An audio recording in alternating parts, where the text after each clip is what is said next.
Lit room, a soft female voice is heard. "Don't tell anyone about our game, Nkem. This is just for us," Auntie Ifunanya whispered, her smile wide but strange. Nkem didn't like the game. It wasn't like the soccer matches he played at school or the puzzles Auntie used to teach him. This new game felt confusing and wrong. At just 10 years old, Nkem couldn't fully understand why it made his chest tighten and his stomach hurt. But he knew one thing: he wanted it to stop. Nkem was an energetic boy who loved soccer and reading adventure books. But most afternoons, his house was empty. His parents, Mr. and Mrs. Okeke, ran a big electronics store in the bustling city of Enugu and didn't get home until late. "I hate being alone," Nkem told his mother one evening. "We're working hard to give you a good life," Mrs. Okeke replied. "It's just a few hours each day, my dear." Nkem nodded, but his afternoons dragged on. He wished they could spend more time together. One morning, his mother came up with a solution. "You'll stay with Auntie Ifunanya after school. She's kind, and you'll be safe with her." Nkem liked Auntie Ifunanya. She was cheerful and always gave him treats whenever they met. After school, Nkem started visiting Auntie Ifunanya's home. It was small but always neat, with a warm, welcoming feel. "Nkem, come in. How was school today?" she would ask, handing him a plate of jollof rice and juice. At first, everything felt normal. Auntie Ifunanya bought him puzzles, comic books, and even a Game Boy. "You're like the younger brother I never had," she said, smiling warmly. But one afternoon, everything changed.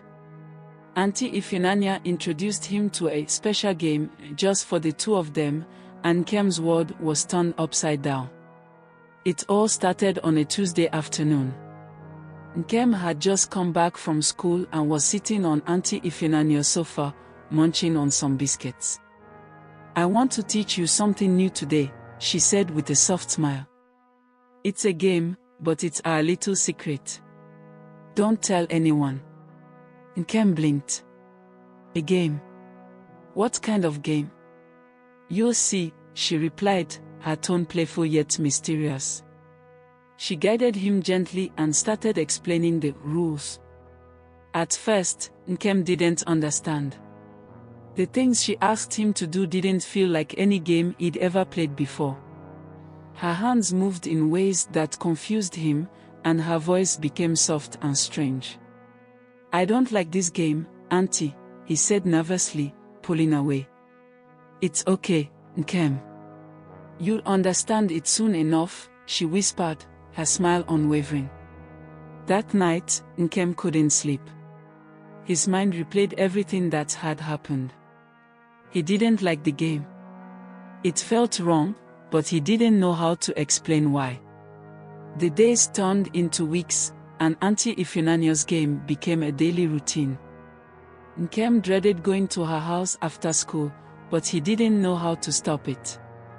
One Friday, when the school closed early, Nkem took the long way home, dragging his feet to avoid arriving at her door. When he finally knocked, Auntie Ifunanya greeted him with her usual bright smile. "Why are you so late today?" she asked. "I stayed at school to play soccer," Nkem lied, his voice barely audible. Okay. Come in. I have something fun for us today," she said, pulling him inside. That evening, Nkem mustered the courage to tell his mother about Auntie Ifunanya. "Mommy, I need to tell you something about Auntie," he began, but his mother quickly interrupted. "Nkem, not now," she said, rushing to finish cooking. "Auntie Ifunanya is doing us a big favor. Be grateful, okay?" Nkem felt a lump in his throat. No one wanted to listen to him. That night, Nkem lay in bed, staring at the ceiling. He felt trapped. He wanted to tell someone, but fear kept his mouth shut. The next morning, Nkem woke up to find that he had wet the bed. He stared at the wet patch in shock. He hadn't done this since he was much younger. Was this because of Auntie Ifinanya's game? He quickly stripped the sheets and hid them in a corner of his room. His parents didn't notice, too busy preparing for another day of work. At school, Nkem's teacher, Mrs. Nwadi, noticed something was wrong. Nkem, who was usually lively and full of questions, had become quiet and withdrawn. "Nkem, are you okay?" she asked gently after class. "Yes, Ma. I'm fine," Nkem replied, avoiding her gaze. But Mrs. Nwadi wasn't convinced. She decided to keep an eye on him, knowing there was more to the story than he was letting on. Days turned into weeks, and Nkem's mood darkened. His bright smile was replaced by a distant gaze. At school, he couldn't focus. His friends invited him to play soccer during breaks, but he would sit alone under the mango tree, lost in thought. Mrs. Nwadi, his teacher, couldn't ignore the change. "Nkem, please stay behind after class," she said one afternoon. When the classroom emptied, she sat beside him. "Nkem, I know something is bothering you. You can tell me anything. I promise to help." Nkem hesitated. He wanted to speak, but fear gripped him. He remembered Auntie Ifinanya's words, "This is our secret. No one must know." "I'm fine, Ma," he lied, keeping his head down. Mrs. Nwadi sighed, sensing the weight of his silence. "Whenever you're ready, Nkem, I'll be here for you." That evening, Nkem returned to Auntie Ifinanya's house, dreading what awaited him. As she prepared her game, his chest tightened. For the first time, he blurted out, "Auntie, I don't want to play this game anymore." Her smile faltered for a moment, then returned. "You grow to like it, Nkem. It's normal for boys your age," she said dismissively. But Nkem wasn't convinced. That night, he prayed silently, hoping for a way out. The next morning, Nkem stood at Mrs. Nwadi's desk before class began. "Ma, I need to tell you something," he whispered, his voice shaking.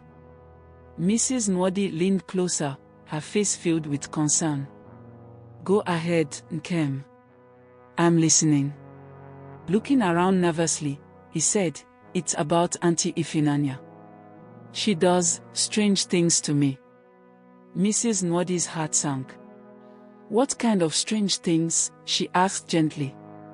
With tears in his eyes, Nkem described the game. His words came slowly, but the pain in his voice was clear.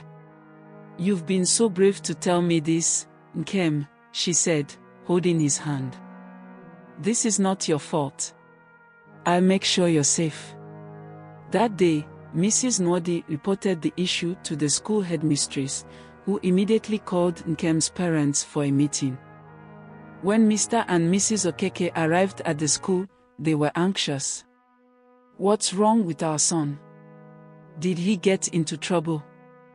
Mrs. Okeke asked the headmistress. "No, but something serious has come to our attention," the headmistress said gravely. She introduced them to Mrs. Nwadi, who recounted Nkem's story. Mrs. Okeke's face turned pale, and tears streamed down her cheeks. "How could I have missed this? My own child was crying for help, and I didn't listen," she sobbed. Mr. Okeke clenched his fist, anger burning in his eyes. "That woman will pay for this," he said, his voice shaking with fury. The school staff reassured the parents that they would involve the police and a child protection agency to handle the matter. That evening, Mrs. Okeke hugged Nkem tightly. "I'm so sorry, my son. I promise you'll never go through this again." The next day, 2 police officers accompanied Mr. Okeke to Auntie Ifinanya's house.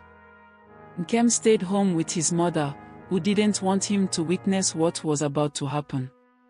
When the officers knocked on the door, Auntie Ifunanya opened it with her usual warm smile, but it quickly faded when she saw their uniforms and Mr. Okeke's glare. "Madam Ifunanya, you are under arrest for the abuse of a minor," one of the officers said firmly. "What? This must be a mistake," she stammered, her hands trembling. The officer continued, "You have the right to remain silent. Anything you say can and will be used against you in a court of law." Mr. Okeke couldn't contain his anger. "You took advantage of my son's innocence. How could you?" he roared. Ifunanya's protests were ignored as she was handcuffed and led out of her house. Neighbors gathered, whispering and watching in shock. Back at home, Nkem sat quietly beside his mother, unsure of how he felt. When his father returned, he sat with him also and said, "My son, I'm sorry I didn't protect you sooner. We will do better, we promise." For the first time in weeks, Nkem felt a glimmer of safety. Nkem's parents hired the services of a therapist to help him heal emotionally and mentally. News of Auntie Ifunanya's arrest spread through the community like wildfire. Some neighbors supported the Okekes, while others whispered behind their backs. One evening, a neighbor approached Mrs. Okeke. "You're brave to report this. Most people would have stayed silent to avoid shame," she said. Mrs. Okeke nodded. "My son's safety is more important than any gossip. I hope this teaches others to protect their children too." Life began to improve for Nkem. His parents adjusted their work schedules to spend more time with him. They would pick him up from school, help with his homework, and play games together in the evenings. Nkem also found joy in soccer again, joining his school team and scoring his first goal in months. His teammates cheered, and for the first time in a long while, he felt like himself again. At home, Nkem's family grew closer. They laughed, shared meals, and created new memories. Though the scars of his experience remained, Nkem learned to embrace his strength and the love surrounding him. As he sat with his parents one evening, Nkem looked up and said, "Thank you for listening to me. I feel safe now." Mrs. Okeke hugged him tightly. "We'll always listen, Nkem. Always." From that day, Nkem's journey became a beacon of hope, a reminder that courage, love, and support can heal even the deepest wounds, and parents should always make out time to take care of their kids and listen attentively to them.